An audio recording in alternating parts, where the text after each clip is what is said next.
wondering, like, what is Instagram anxiety? Do I have Instagram anxiety?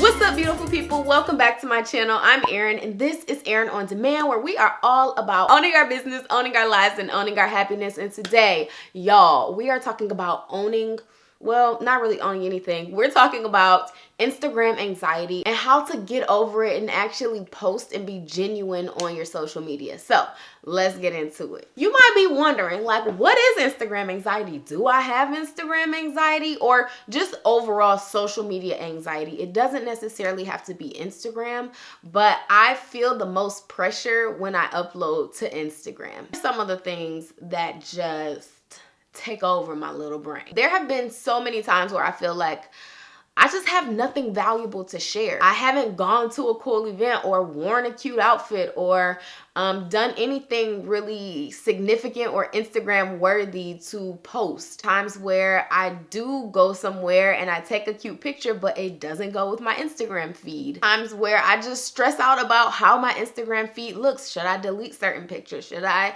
add certain pictures? Or when I do post a picture that I really like, if it doesn't perform as well as I thought it may have. Or even just times where I feel so uninspired to post anything that I will go weeks without posting at all, which also can give a little bit of anxiety because it's like you have to post. So it's just a lot. Okay, it is a lot, and I've kind of freed myself from this.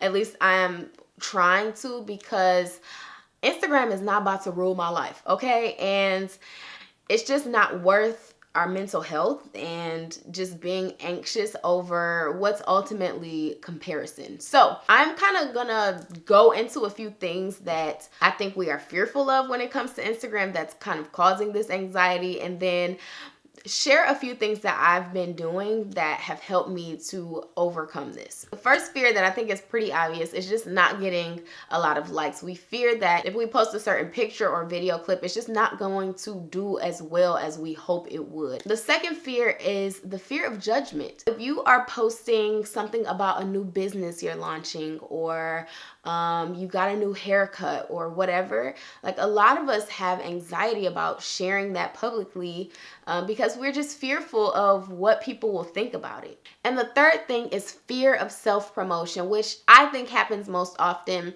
when people find their passion or figure out what kind of content they want to consistently begin to post on Instagram, but are scared of promoting their business or promoting new content that they enjoy sharing or promoting a new passion project that they're working on. I think a lot of people get fearful of not getting enough likes on that kind of stuff, as opposed to like a cute beach photo or, you know, a cute selfie. But those are all things that we really have to get over. So here are a few things that I have been doing to kind of take the pressure off of myself when it comes to Instagram. So let's get into it. First thing that I did was just identify the issue. I went through this point in time where I just wasn't posting, and I'm like, I don't know why I'm not posting. I don't enjoy posting. And I still don't really like to post on Instagram. I much rather post on my stories and engage that way. And I have a whole video on how to just like make your Instagram stories so bomb and up your engagement. But when it comes to posting on the page, I don't know what it is. I think because it goes onto the feed and it lives forever, there's this different level of pressure when it comes to uploading an actual picture onto the feed. I paid attention to myself and I'm like, okay, Erin, why aren't you posting? And two, like, why don't you want to post? And it was because like I felt like I didn't have enough cool stuff going on. So if you aren't posting, think about why you're not posting, and is it because there is some level of fear that what you want to post isn't going to perform well on your page? Or is it because like you're just super busy and you just don't have time to post, which is fine. But if you're not posting because you feel like you're going to be judged for whatever you're going to post, those are reasons to kind of dig even deeper into what type of power Instagram has over your mind and your life. The second thing that I did was I turned off my notifications. I do not have Instagram notifications on. I don't have any social media notifications on because it gives me way too much anxiety, aside from it just being a complete distraction. And I also try to minimize how much time I spend on social media apps. You can monitor your screen time, add time limits in iPhone now to just make sure that you aren't overusing social media. When I post, I try to put my phone down for about 30 minutes to an hour and just not even look at who's liking, who's commenting. I try to just post and then get off. I try not to post and then monitor, like keep refreshing to see how many likes I got in such amount of time and all that stuff. Like that is just going to weigh on your mental so much. So I do not recommend monitoring your post as soon as you post it. The third thing is just not oversharing. Now I know that I posted my last video was about how to make bomb Instagram stories. Not oversharing is also very important in making sure that there is balance, honey, in living your real life and then sharing some of that on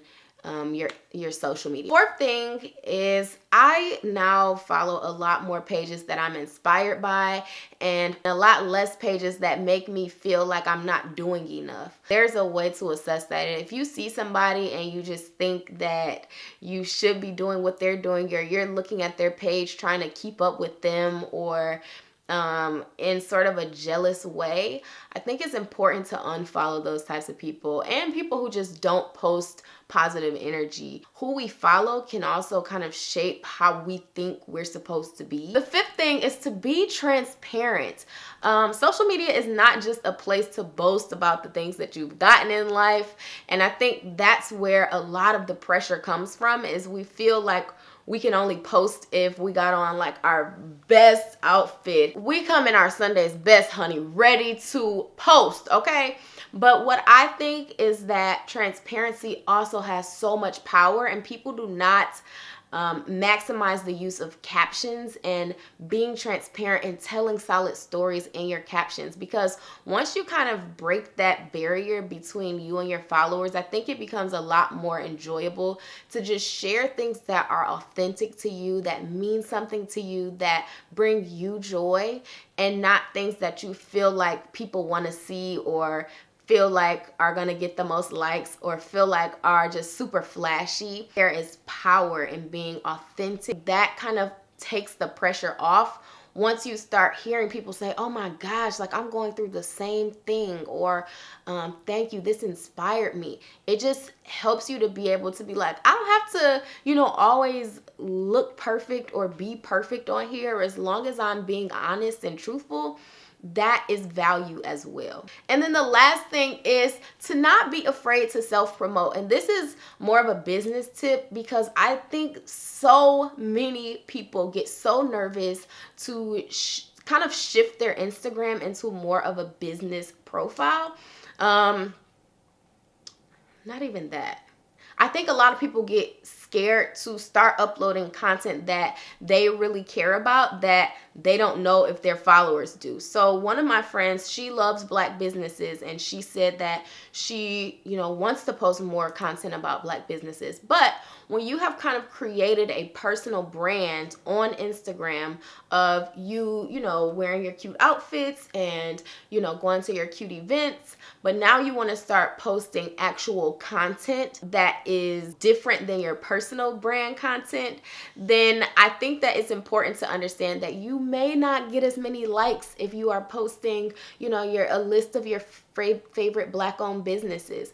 But as you continue to do that, you will see that you start to create more of an audience around whatever niche you're trying to create on your page. So I think that it's important to not be afraid to self-promote. Yes, you may see shifts in engagement, but ultimately you're going to start acquiring more of the audience that care about the things that you actually care about, and less about kind of the image that you created thus far. Those are my tips, you guys, on social media anxiety. Y'all, it's real. I go through it. I'm sure so many other people go through it. Please leave me a comment below if there are things that you do. Do you minimize the time you stay on social media?